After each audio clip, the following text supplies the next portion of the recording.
everybody, welcome back to my channel. Today I'm going to do a video of my labor and delivery story with my daughter Brooklyn. Yes, she's already turned 1, but if you are, my channel's new, so this is a way for me to let you guys get to know more about me. So I'm going to do her birth video. I will include actual pictures from that day, so if you want to see those would be at the end of the video. If you are new to my channel, I am a mom of 2 and I make videos on everything that has to do with motherhood and the lifestyle. So if you are interested in that, please subscribe and check out my other videos. So this video, let's jump right into it. So at 36 weeks, I had my last ultrasound for Brooklyn. My doctor, that's just something that she does. All along, Brooklyn had been measuring a week or 2 ahead of the curve. I remember even at my 36-week appointment, they estimated her weight was almost already, it was like 6 point something pounds. And this is at 36 weeks. So she was a big girl. And then they had done her measurements and her head was normal size, but her shoulder blades, her shoulder and her torso area were really big. So they were really afraid that she wouldn't make it through my birth canal. I had my heart set on having a vaginal delivery. I actually kind of was heartbroken when they told me, well, she could have some shoulder dysplasia, if I'm saying it correctly. And then they named a whole host. She could break her collarbone on the way out. Just a whole bunch of scary things that you would never want to hear that could happen to your newborn baby. So me and my husband, we pondered over it for about a week. And then we decided that we would go the C-section route, that we would schedule a C-section. So my C-section was going to be scheduled the day that I turned 39 weeks. So then we'll roll it back. So 36 weeks, I'm still feeling good. I've had some Braxton Hicks off and on, and I mentioned that to the doctor. And she thought, oh, it's still normal. 37 weeks, more Braxton Hicks, more frequently. But I thought, oh, I just need to, I'm horrible with drinking water. So I said, I just need to drink more water. And they always went away, so I didn't think much of it. 30, almost approaching 38 weeks. I remember she was born December 20th. So we had tons of Christmas parties. I remember being at my husband's Christmas party, talking to my sister-in-law and telling her, oh, yeah, my Braxton Hicks, they're getting more intense. She's like, well, can you breathe through it? And I'm thinking, sometimes I can, sometimes I can't. But I thought, oh, I'm still fine. But I was having them just more frequently.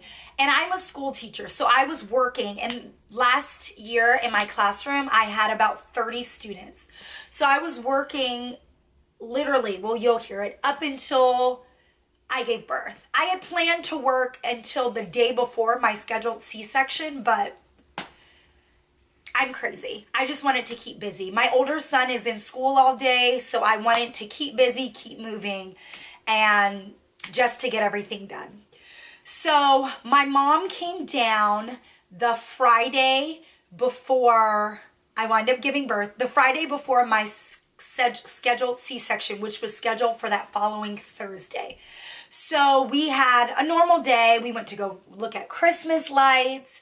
The contractions were getting more intense. I would like scream out of nowhere, but it was a mix of contractions and the Braxton Hicks. But I still, contractions, Braxton Hicks, and my sciatic nerve when I am pregnant is like horrid, especially towards the end of my trimester, before I give birth. It's horrible. So I was screaming from Braxton Hicks, which I thought, I put it in quotations because Braxton Hicks contractions and screaming from sciatic nerve pain. But I was still getting around, still going. I remember parents at my school would be like, I don't think, they call me Miss Dream. I don't think Miss Dream's going to make it to the day she said she was going to make it. Because I guess they could see that my belly had dropped. I was ready to go. So we bring it to, so the Friday before, we had a great weekend. That Sunday, actually, my Braxton Hicks were so bad. I was in, my husband ran me like a warmish bath, and I was in there probably for 2 hours because they were horrid. Me being me, I didn't time anything. I thought, just dehydrated, I'll be fine. I'm crazy. So they were horrid that day. That Monday I went to work. They still were, I remember they were hitting me in the car. They were more frequent, but I thought, oh, I really need to start drinking that water. And my sciatic nerve is really, really getting to me. That night I felt like an urge to finish all my wrapping of my Christmas presents and just finish everything for Christmas. Because remember, this would be the 19th and Christmas is on the 25th. So I just had like an urge. So that night I wrapped everything. That night I had sharp, sharp pains. We were watching a Christmas light show on TV, me, my mom, and my husband. And I had sharp, sharp pains. And I remember I was screaming and I scared them. They're like, what's the matter? Did your water break? Like, what's wrong with you? And I was like, nothing, I'm fine. Can you get my water? I just need my water. Me thinking, I'm dehydrated. I don't know. I didn't go to school with a medical degree. I don't know why I thought I could self-diagnose, but hey, I did. So that night we go to bed. I'm getting up every hour. You know how it is towards your last, towards the end. That baby she's huge. So she is pushing down on my little bladder. And I'm getting up, every hour to go potty, maybe every 30 minutes. So we get to about midnight and I get up to go potty and then I come back into bed and I feel a pew. It kind of felt like that, and you hear a little pop sound. And I'm like, oh my goodness, I'm peeing in the bed. What am I doing? I'm peeing on myself in the bed. So I get up, I run. That should be in air quotes because I'm like 9 months pregnant. How fast can I run? I run to the bathroom. I go. The pee comes out, which I think is pee, but I look in the toilet and it's like light colored pink. I yell at my husband. He's asleep, of course. My water broke. He said, how do you know it's light colored pink? He comes to look. Yeah, your water broke. And it doesn't stop. Like, I can squeeze my lady parts and it's not stopping. So we wake up my mom. We wake up my son. Well, we wake up my mom. My mom wakes up my son. Dominic, we gotta go. Your mom's water broke. So it's like trinkles until a contraction comes along. And they're not so bad right now. I can feel them, but I can function till a contraction comes along and then it like gushes all over the place. But me being me, I say I need to take a shower. Our bags have been packed for a couple weeks, so that wasn't the thing. I needed to take a shower and I ordered a bunch of stuff from Baby Be Mine because I had seen Erin Williams, her vlogs, her birthing vlogs, and I ordered like the same gown and things that she had. So they were in my bag, but I had ordered a cute headband to hold back my bangs. Yes, me being me. So I thought, oh my goodness, Amazon yesterday sent me a note that said my headband was in, but I didn't go get it from the mailbox because I thought I had a few more days. So I tell my mom, can you go down and get my headband? She looks at me like I'm crazy. Like, are you kidding? To get your headband, your water, you're leaking all over the house. I said, no. Can you please get my headband? So she goes to our mailbox. It's like right outside. She grabs my headband. I decide I need to take a shower because I'm gushing all over the place. My water has never broken. So you could laugh, but I didn't know. I thought your water breaks and then like it stops and, it's broken and you're good. But no, it just keeps going. So I go take a shower.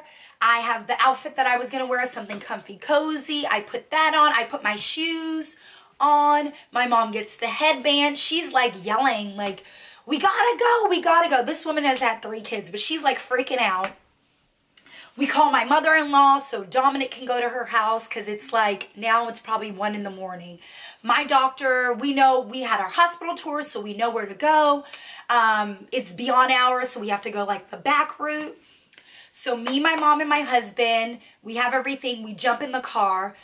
Mind you, I'm gushing all over the place. Every time a contraction comes, which they're not so bad, I'm like spewing water all over the place. So we get me 2 or 3 towels and stuff those in the seat of the car. This is, mind you, like an hour later. I think I also ate some bread. No, I didn't eat anything. I take that back. I ate nothing. So we get my towels, we put them in the seat. I'm just gushing. Like, it just keeps flowing out of me. We drop off my son at my mother-in-law's house. Not too bad. She lives 5 minutes from my house. Me, my mom, and my husband, we make our way to the hospital. We get there. I get out of the car, gushing all over the parking lot. We step onto the elevator. Good, it's after hours. Nobody's really there. A nurse gets on. I'm gushing. Like, buckets of water are pouring out of me onto the elevator floor. She's a nurse. She knows I'm in labor. What do you want to do? I remember I looked to my mom like, what do I do? She's like, nothing. Just let it flow. I'm leaking all the way we're on the elevator. I'm leaking. We get off. We walk down the corridor. I'm leaking all the way there. We're at the area. Of course, all my papers are filled out because it's me and I'm crazy. I give them all my papers. I'm gushing at their stand. They take me into the room. They ask me to change and put on, my gown.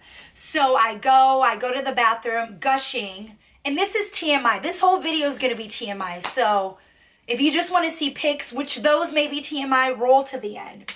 If you don't like TMI stuff, then this probably isn't a video for you to watch.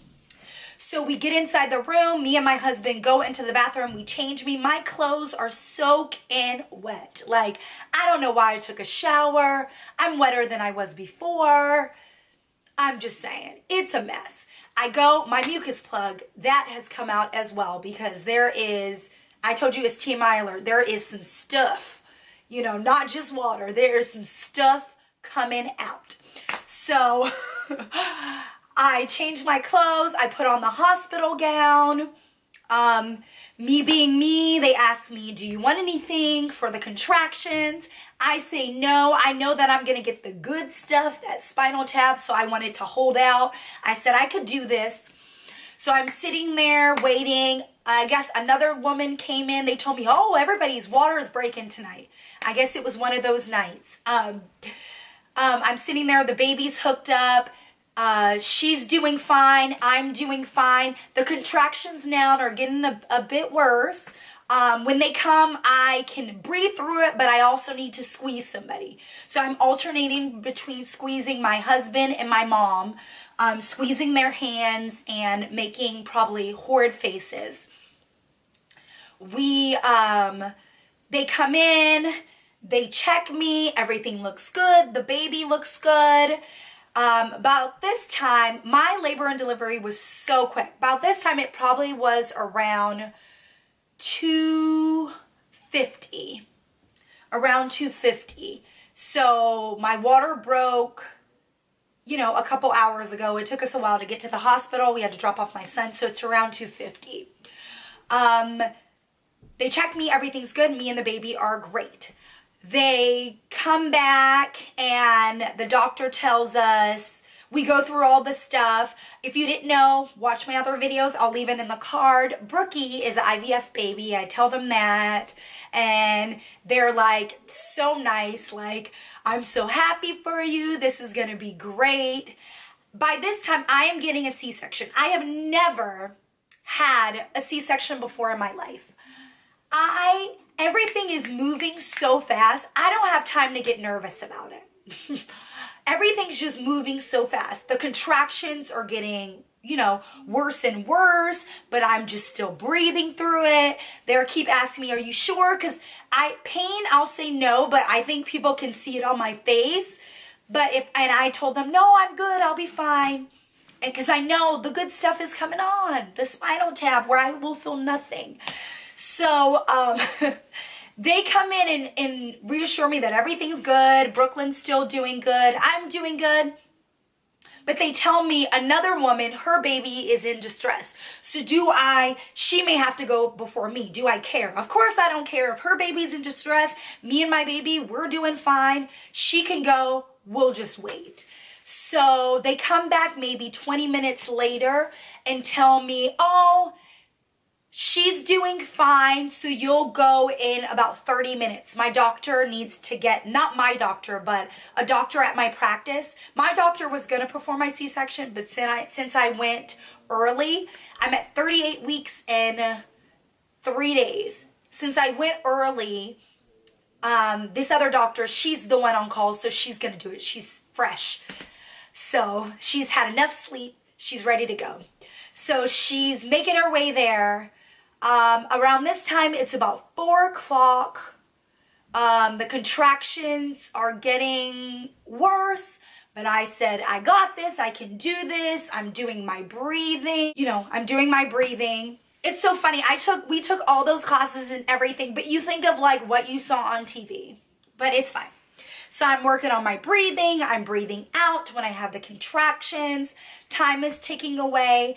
Now it's about 4:20. They say they're going to roll me on back to the room. So they roll me back to the room. I'm feeling okay. AJ, he has to go off and get dressed into his gear for C-section. My mom, she stays in the room. She actually got to get a little bit of sleep because we got no sleep. So they roll me down. I start to get a little scared, and more than just like, not even just scared, just I'm like kind of in shock. I don't even know what's going on. We get into the room. My contractions start to go crazy. My whole body is convulsing. And I am in more pain. I'm in pain. Like I am hurting badly. Like I cannot, it's like unspeakable. And I'm kicking myself. Why didn't I get the drugs that they were going to give me before? But this is the bed that I laid. So I am in pain. My body is convulsing. They tell me, the anesthesiologist, he is going to do my spinal tap. The room's like very cold, very hospital-like, just white. There's like that big old light, and there's nurses in there and they're super nice, but I'm like in shock and in pain. So I lean up. People say, oh, the spinal tap or getting an epidural hurts. Girl, I am convulsing. Like, I don't know how they're going to do it. I'm like shaking, physically shaking. And the doctor says, the nurse is like, it's normal. I'm on her shaking. I'm like, where is my husband? Like, this is the longest anybody is taking to get dressed. But where is my husband? Like, I need my husband. I am like shaking on her, and she's just like, it's going to be okay. Try to hold still. But every time a contraction comes, I am in so much pain. I'm like convulsing. Like, whose body does this? My body. So, and I guess she said, this is normal. Like, this is what people do. This is a part of labor. So they give me the spinal tap. I feel nothing because the contractions are so bad that I didn't feel, they said a beast. I didn't feel a beast. When you feel like you got hit with a Mack truck, a bee sting is nothing. So I didn't even feel the bee sting because I was convulsing and I was like slobbering on her in pain. So they put me down, the bright lights are there, AJ comes there, and it's like so quick goal time. You will see in my pictures, I look like my eyes are wide, like what is going on? So the doctor gets in there, she does her cutting. I feel nothing, thank goodness. Some people say their spinal tap, it doesn't work. It works on one side. And thank goodness mine works because, woo, cutting through all those layers, I would have been screaming. So I'm just there, and they cut. The baby comes out. They lift her up.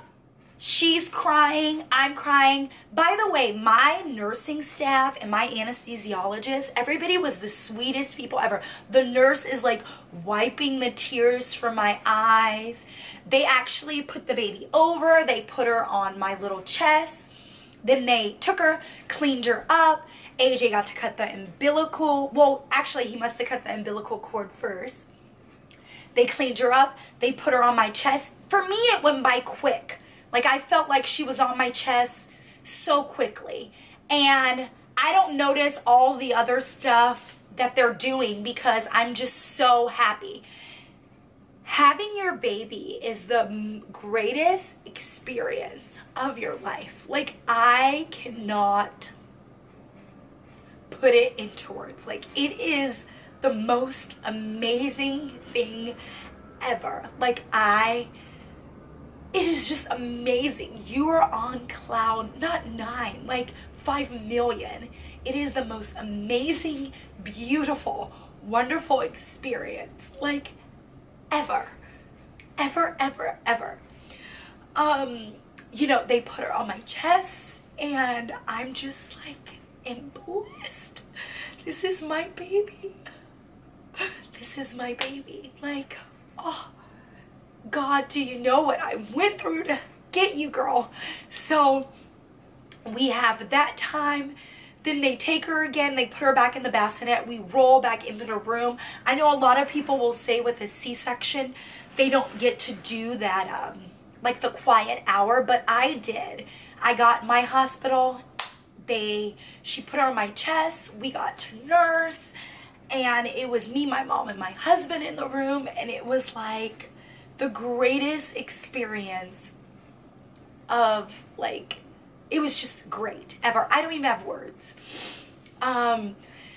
As far as so we did that hour, the C-section goes, I have to say, and I know this is crazy, my experience was really good. I think I didn't make it to my appointment, so I didn't have time to psych myself out or to really get nervous. Everything went so fast from midnight. Brooklyn, James was born at 4:50. It went so fast. So I didn't have a chance to feel anything but joy and love and happiness. And the doctors were great and funny and everybody was so, oh, I'm so happy for you. Like, the nurses, they knew our story, so they were elated for us. Like, you worked so hard for this baby. I remember the doctor saying that and I just wanted to cry because we did work so hard for this baby and then she was here. So it was just a most amazing experience. So we're in the room and you stay in the recovery room for about an hour. Of course I'm crying. I'm always crying. And then they bring you up to the room that I'm going to be in. I had a C-section, so I had to stay for 3 days. So they brought us up to our first room. It was so small, the first room. And it was me, my mom, and AJ in there, and Brooklyn with, you know, her bassinet. I'm still on drugs, so I still have the catheter hooked up to me. And the catheter experience, it doesn't really, I had it through IVF treatments when I had my transfer. And you get really, that catheter doesn't really hurt me, and that's not a bad experience for me. I know some people, they don't like having that. That's never really a bad experience. So that was fine. You're hooked up to the catheter because you can't walk or move. You still can't feel the lower half of your body. So I remember when we got into the room, I was so hungry because I hadn't eaten since 5 or 6 the night before, the last time I ate dinner. So I was so hungry. And they're like, oh, you can't eat anything yet. You can eat ice chips. I was hungry and I was thirsty. So they give me the ice chips, but I'm so thirsty. I just some of them have melted and I chug the water. I puke all over myself. So my mom's calling, oh, change my daughter. She puked all over herself. We're all so exhausted, so happy the baby's here. They change me up.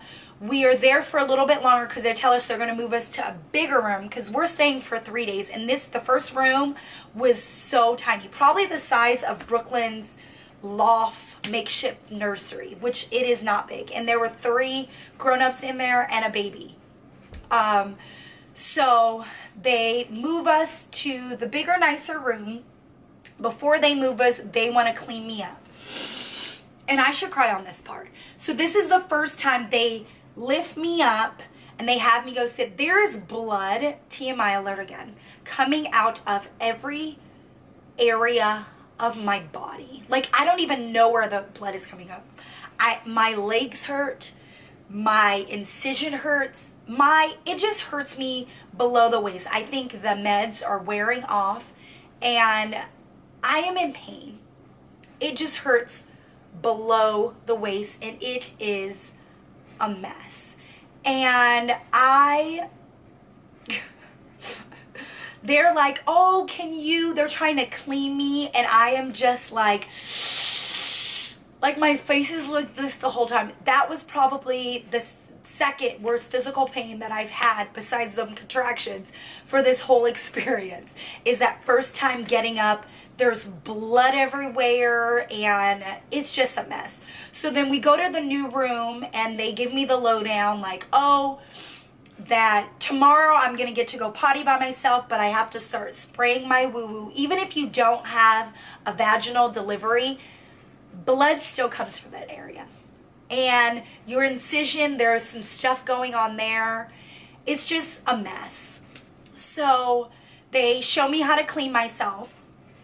And the hospital stay was okay. We had so many visitors because I'm of the school that I just want anybody that wants to come see the baby to be able to see the baby. Like, I didn't care that my hair wasn't done, or nobody's coming for that. People genuinely want to come to see your baby. So I wanted whoever wanted to come to see the baby.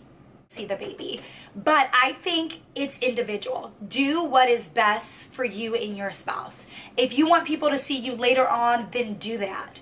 But for me, this is what me and my husband wanted, and we didn't care who came to see the baby. We were fine with it.